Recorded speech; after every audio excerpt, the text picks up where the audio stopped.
Hi friends, ನನ್ನ ಮಗಳು birthday ಅಂದರೆ ಎಲ್ಲಿಲ್ಲದ ಖುಷಿ ಅಂತಲೇ ಹೇಳ್ಬೋದು ಎಲ್ರಿಗೂ. ಇವಾಗ 4 ವರ್ಷ ಕಂಪ್ಲೀಟ್ ಆಯಿತು ನನ್ನ ಮಗಳಿಗೆ. ಹೋದ ವರ್ಷ ಸ್ವಲ್ಪ ಗ್ರ್ಯಾಂಡಾಗೆ ಮಾಡಿದ್ವಿ, ಈ ವರ್ಷ ಸ್ವಲ್ಪ ಸಿಂಪಲಾಗಿ ಮಾಡೋಣ ಅಂತೇಳಿ ಹಾಗೂ ಕೂಡ ಗ್ರ್ಯಾಂಡಾಗೆ ಆಯಿತು. ಡೆಕೋರೇಷನ್ ಎಲ್ಲ ಸಿಂಪಲಾಗಿ ಮಾಡ್ಕೊಂಡಿದ್ವಿ, ತುಂಬ ಚೆನ್ನಾಗಾಗಿತ್ತು ಎಲ್ಲನೂ ಕೂಡ ಅಂತ ಹೇಳ್ಬೋದು. ಹಾಗೆ ಸ್ವಲ್ಪ ಕ್ಲಿಪ್ಪಿಂಗ್ಸ್ ಕೂಡ ನಿಮ್ಮ ಜೊತೆ ಕೂಡ ಶೇರ್ ಮಾಡ್ಕೊತಾ ಇದ್ದೀನಿ. ಇಲ್ಲಿ ಬಿರಿಯಾನಿ ಚಾಪ್ಸ್ ಕೂಡ ಮಾಡ್ತಾಯಿದ್ದೆ ನಾನು, ಹಾಗೆ ಅಡುಗೆ ಮಾಡ್ತಾಯಿದ್ನಲ್ಲ ಅದನ್ನು ಕೂಡ ವಿಡಿಯೋ ಕ್ಲಿಪ್ಪಿಂಗ್ನ ತೊಗೊಂಡಿದ್ದಾಳೆ. ಇವಾಗ ಬರ್ತಡೇ ಸೆಲೆಬ್ರೇಷನ್ ಕೂಡ ಆಯಿತು.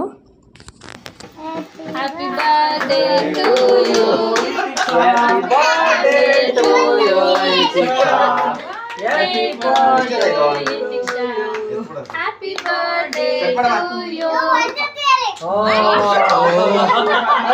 ಆ ಕಡೆ ಹೋಗಪ್ಪ, ಸೈಡ್ ಹೋಗಪ್ಪ, ನೀನು ಅಲ್ಲಿ ನಿಂತ್ಕೋ ನೀನು ಹೋಗವ್ವ, ಅಲ್ಲಿ ನಿಂತ್ಕೋ. ಎಷ್ಟು ಬೇಗ 4 ವರ್ಷ ಆಗೋಯ್ತು ಅನ್ನೋದೇ ಗೊತ್ತಾಗಲ್ಲ, ಅಷ್ಟು ಬೇಗ ಬೆಳೆದ್ಬಿಟ್ಲು ನನ್ನ ಮಗಳು. ಎಷ್ಟು ಪುಟಾಣಿ ಇದ್ಲು, ಹುಡ್ತಾಗ ಎತ್ಕೊಳ್ಳೋಕ್ಕೂ ಕೂಡ ಆಯ್ತಿರ್ಲಿಲ್ಲ. ಇವಾಗ ನೋಡಿ ಎಷ್ಟು ಉದ್ದ ಬೆಳೆದು ನಿಂತಿದ್ದಾಳೆ. ನಮಗಂತೂ ತುಂಬ ಖುಷಿ, ಅವಳು ಬರ್ತಡೇ ಬರೋದೇ ಕಾಯ್ತಿರ್ತೀವಿ ನಾವಂತಲ್ಲ, ನಮ್ಮ ಫ್ಯಾಮಿಲಿ ಎಲ್ಲರೂ ಕೂಡ.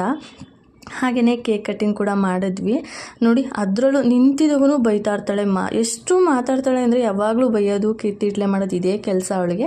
ಹಾಗೆ ಸಿಂಪಲಾಗಿ ಸೆಲೆಬ್ರೇಷನ್ ಕೂಡ ಮುಗಿಸಿದ್ವಿ. ನಮ್ಮ ಮನೆ ಪಕ್ಕದವರು, ನಮ್ಮ ಅಕ್ಕ, ನಮ್ಮ ಆಂಟಿಯವರು, ನಮ್ಮ ಬಾವವರು, ನಮ್ಮ ತಮ್ಮ ಎಲ್ಲರೂ ಬಂದಿದ್ದರು. ಎಲ್ಲರೂ ನಮ್ಮ ಫುಲ್ ಫ್ಯಾಮಿಲಿನೇ ಇದ್ವಿ ಅಂತ ಹೇಳ್ಬೋದು.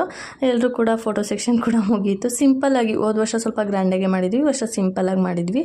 ಇದಾಗಿತ್ತು ಇವತ್ತಿನ video. Thank you so much ಈ ವಿಡಿಯೋ ನೋಡಿದ್ದಕ್ಕೆ.